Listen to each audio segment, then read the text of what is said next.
Hello, welcome to Living Arts. I'm your host, Jackie Suarez. Thank you for tuning in. I'm really excited about our show tonight. We're going to be speaking to Elisa Jones. She is a fabulous artist. I got a chance to watch her perform a little, and it just blew me away. A lot of artistry going on. Awesome songwriter. Elisa, welcome to the show. Thank you. Thank you for having me, Jackie. Yeah, this has been in the works for a while now. I've been trying to nail you down.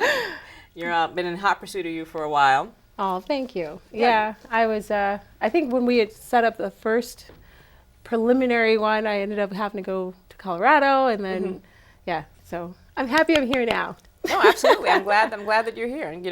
Wow, you're so versatile as an artist. It's always great to see someone be able to, play so many different instruments, and you also write your own music. So why don't you just give our audience a little background on yourself? How did you get started in the music industry? Or basically your music background, first of all. I grew up in a musical household. So my mom was a professional singer, and my dad was in the Air Force, but he played tuba all through high school. So I grew up, and music was just part of who we were. It wasn't like, it's like when families, they go to church every Sunday. In my house, we rehearsed, and there were 7 of us, so we would all sing together. My mom taught us to sing harmony and in thirds, and would practice with us all through the night. I remember being like 5 years old, and she's like, "This is your note," and I was always on the third. So now when I harmonize, I'm good on the third. But it was just our way of life, and so it was inevitable for some of us to grow up and really become songwriters and performers, and Okay, so it was a way of her, entertaining all of you, I guess. I guess that's a good way of putting it. Yes, I never really thought of it that way, but yeah, it kept us occupied, and she'd sit at the piano, and we'd sing, and especially at Christmas time. So you said that she was a singer. Was she making a living doing this, a professional? She was, and then she was offered a contract when I was the baby, and I'm number 6 of 7, and she was offered a contract from Motown, and she looked at her family, and my dad being active duty Air Force, she's like, I can't not take care of my family, because I was just a baby. So she turned it down. Oh, and I'm like, why? That should have been one of the screams. Yes, but no, but she turned it down. Barry Gordy. She tells us all the time, She goes, look at what I did for you guys. Yeah, you should love me more. So was she a singer? She was a singer. Okay. She had her bands, and they would practice at the house, And now I look at my life, and I'm like, we practice at the house, and I'm like, I just basically I'm doing what my mama did. So that's awesome. So where did you study school for music, or did you follow that? I did. I started playing violin when I was 10, and because I wanted to find an instrument that was my voice, because my older sister, she played guitar and piano, and I wanted something that was me, that would define who I am. So I chose the violin to be my main instrument, though my mother taught us all piano. And then I graduated high school and went to college for violin performance and education.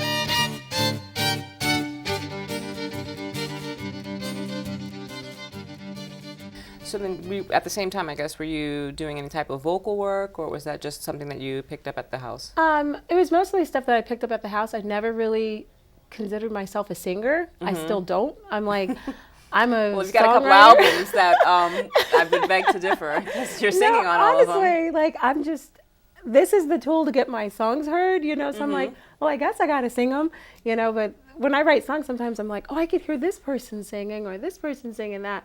So, but I really identify myself as a songwriter and a violinist more than a singer.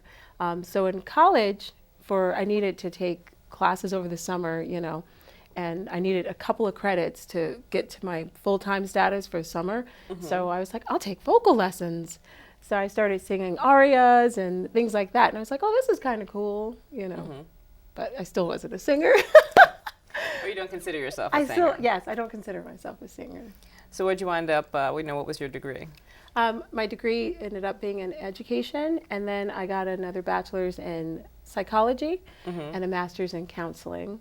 Okay. I know, I'm just like all over the place. What do I want to be when I grow up? So what brought you here to the East Coast here? I wanted to pursue my music. In Denver, there's just like, there aren't very many avenues, you know, so I tried to pursue it a little bit out there, and I did record a CD at the college because we had a professional sound studio, recording studio there at school, so at the university. So I moved to New York, and then I started, you know, pounding the pavement here, and I got a teaching job, and then from there, everything just happened all at the same time. I ended up working with an independent label to record another CD, and then I got a gig working with Pickett, and Oh, back it up.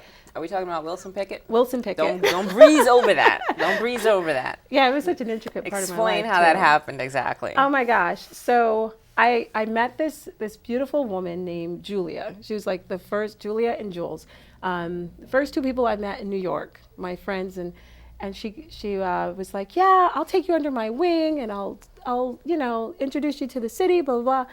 So no joke, like maybe a year later, she calls me up and she's like, so would you ever want to do like a singing gig? And I'm like, sure, with who? And she tells me, but I didn't catch the name. And I was just like, you always say yes. You never say no in the business. You have to say yes.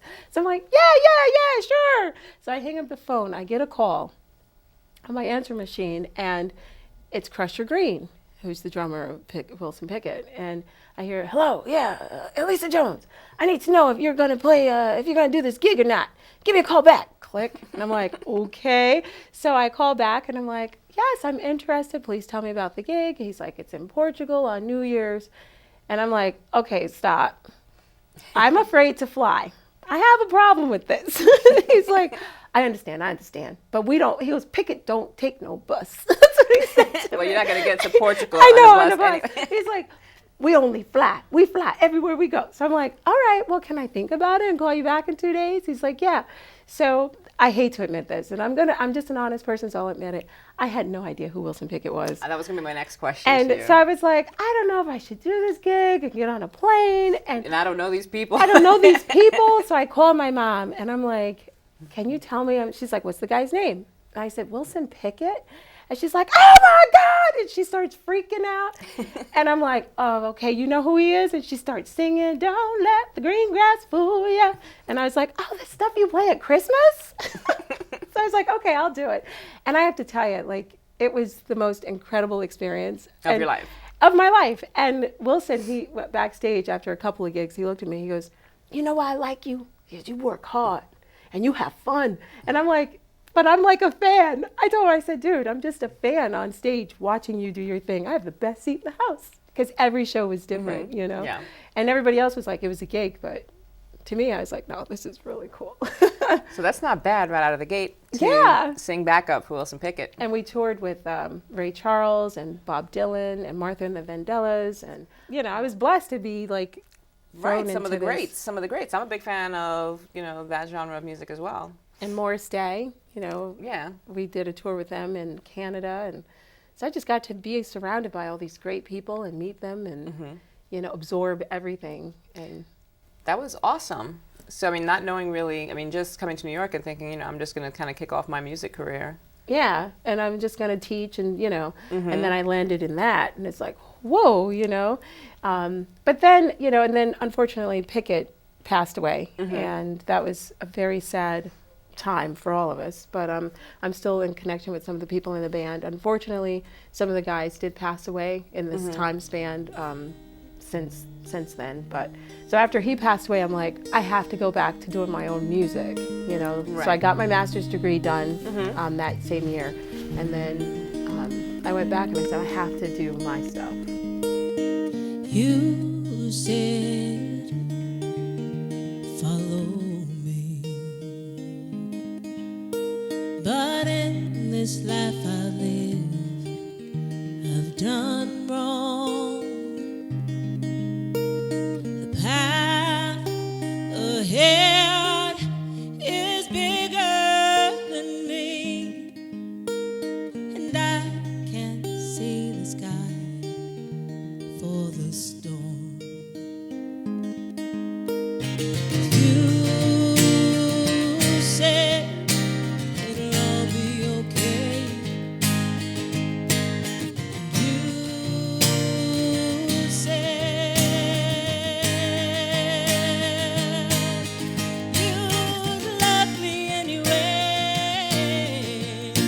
No, I can't be what you want, but without you I'm weak. I'm not strong.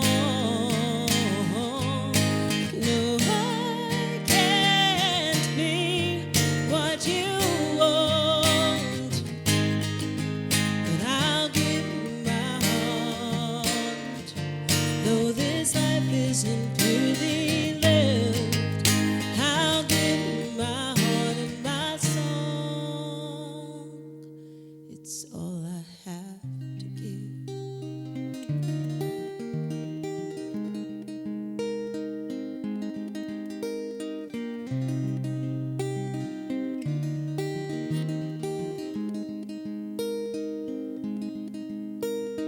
You said, follow me, but I've done And then I continued to, perform my own stuff. And then I did a movie just last year. It was an independent film, Strings attached. Strings Attached. What was that about? It was about a young girl who wanted to play music, but her mother did not agree with her becoming a musician. And I was like, oh wait, that's my life story.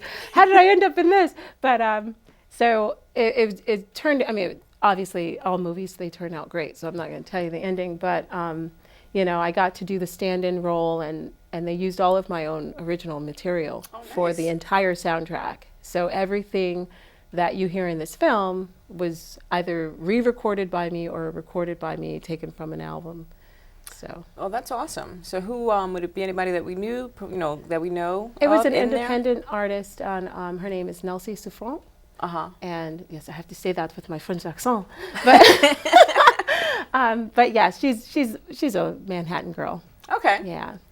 So your performances, one of the things that, I just love about the way that you perform, you mentioned just kind of dipping into like the folk music genre, and it's just lovely to see, because I love just different types of music. On any given day, I can have something going on in my car. I'll just be flipping through the stations, and I have that kind of just eclectic style myself. I just love just listening to a wide variety of music, and it looks like you do too. Oh yeah. And you can play pretty much a wide variety as well. So when did that all start? Or you just like listening to a wide variety of music? My mom, back to my mother, she and my dad just raised us on a lot of different music. So she would play Beethoven albums, and then she would go from Beethoven to Billie Holiday. Okay. And then from Billie Holiday to Dottie West and Patsy Cline. So when I was a little girl, I actually wanted to be a country singer. I'm going to say, who is Dottie West? She's a old-time country singer, and then I figured. 'Cause that's the one style of music I'm not too familiar with. I was like, no, I don't know who Dottie West I is. love country music, and then The Coal Miner's Daughter, and that movie, everybody was like, oh my gosh, and so when it came back out, it's like, so I wanted to be a country singer. And one of the first songs that I actually wrote with a twang, because that's what it was. Yeah, I can see you in Nashville. Yeah, definitely. I could do that. I could do it.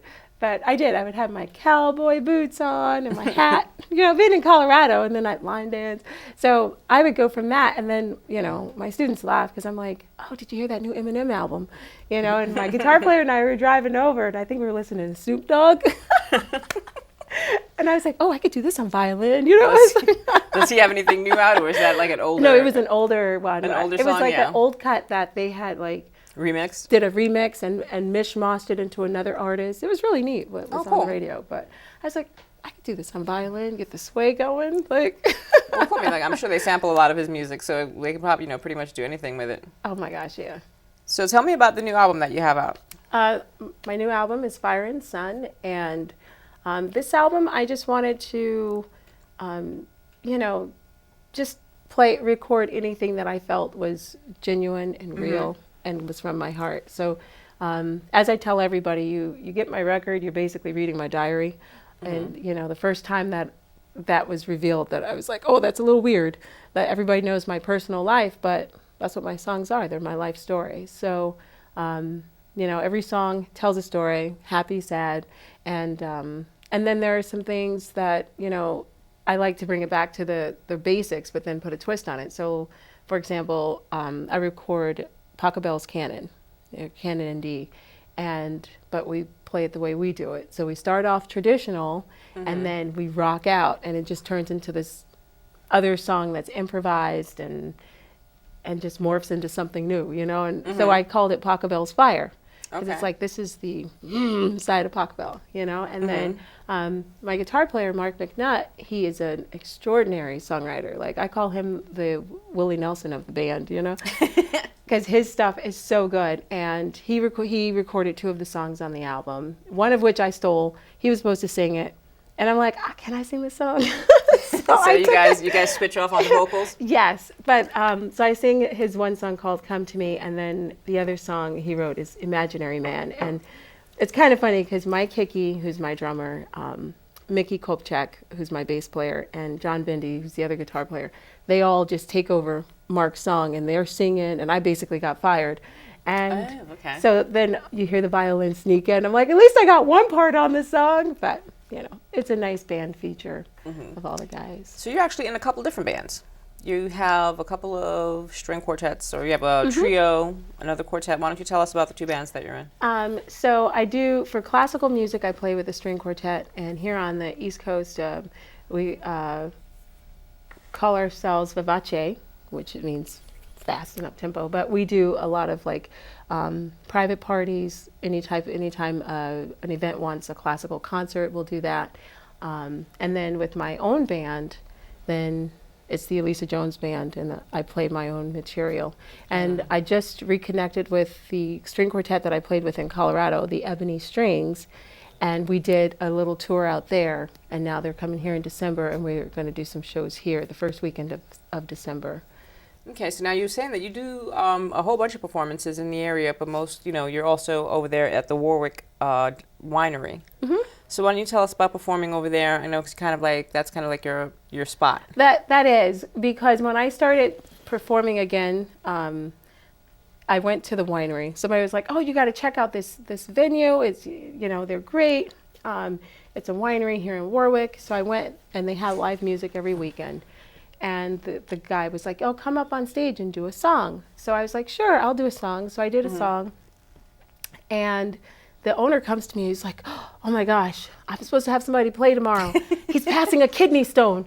Can you play?" And I'm like, "Okay." But the problem was, I only knew 4 songs on guitar because I really was not a guitar player. I just taught myself guitar. So I'm like, yeah. Wait, hold up. You taught yourself how to play guitar? Yeah. So I was like, because I normally would do my gigs on piano back then. So I was like, yeah, sure. Fake it to make it, never say no. So I'm like, yeah, I can do it. So I sat there and I'm like, okay, let me find a few more songs. So I came up with 8 tunes I could play on guitar. And I looked at my djembe player, Justin, and I'm like, we'll just play the 8 again. And the audience will leave by the time those 8 songs need to be repeated. So that's how I did my first gig at the winery. And after that, and then I remember going, wait, these tables aren't leaving. So we started building a following, and I'm like, I have to learn more songs. So I'm like, okay, all right. So I started practicing, and I said, you know what? I'm just going to write on the guitar now. I'm not going to play piano. I'm just going to write everything on the guitar.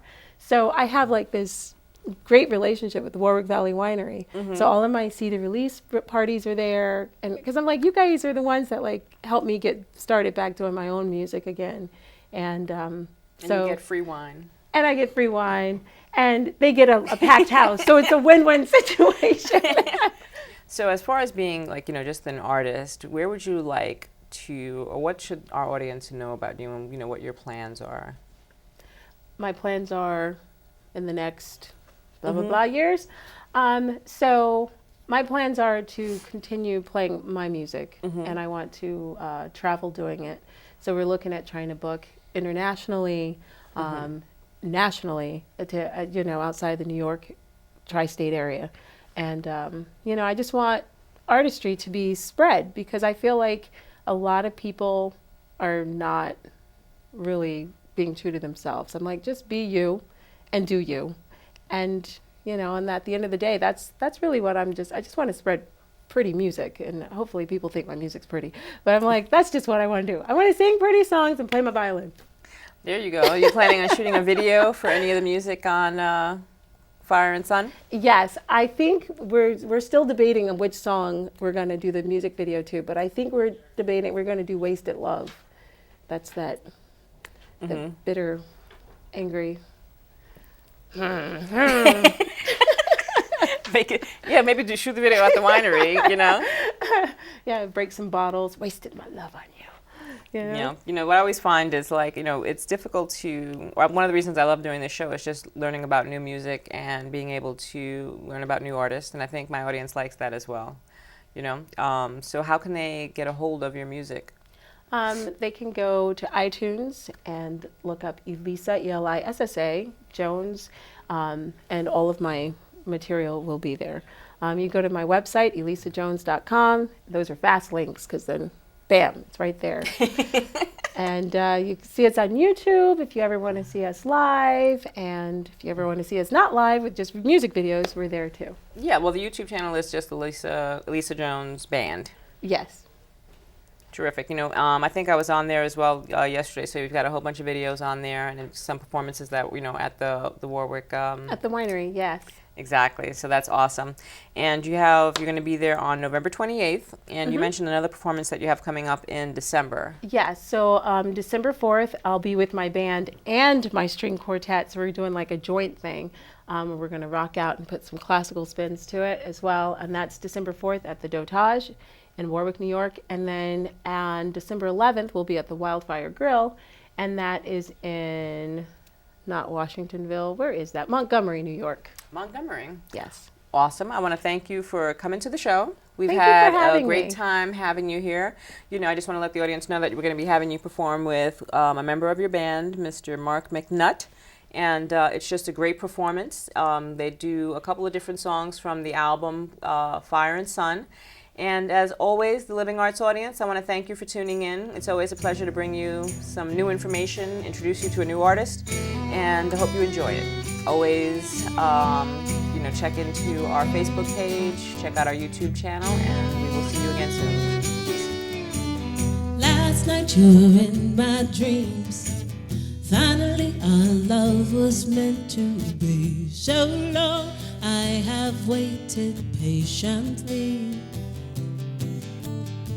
And your eyes soon met mine. Felt you could have me anytime. But I stood there waiting anxiously. And then you ran across the street, arms spread wide, ready to love me. I know that one day you will feel the same about me. But until that day I will wait my time, till your lips preciously meet mine. In that light you will feel the same, until we meet again. It's until we meet again. Oh, until we meet again, I will never be the same.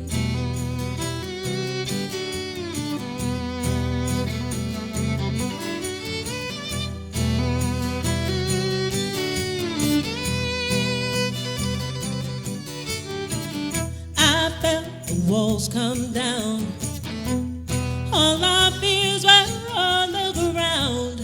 I embraced your love so carelessly. My heart was open to you now, ready to travel all around. In every life with you, I feel so free. And in that life, after all this time, we'll meet again and you'll be mine. I know that one day you will feel the same about me. But until that day, I will wait my time till your lips preciously meet mine. In that life, you will feel the same until we meet again. It's until we meet again. Oh, until we meet again, I will never be the same.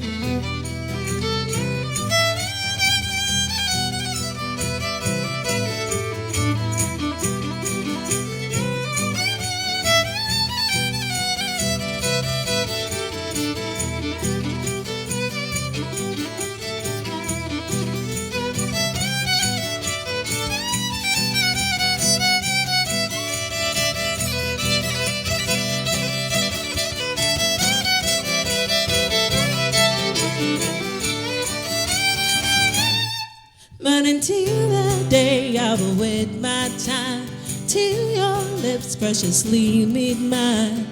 In that life, you will feel the same until we meet again. Yes, until we meet again. Oh, until we meet again, I will never be the same. I will never be the same until we meet again. I will never be the same.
Thank you.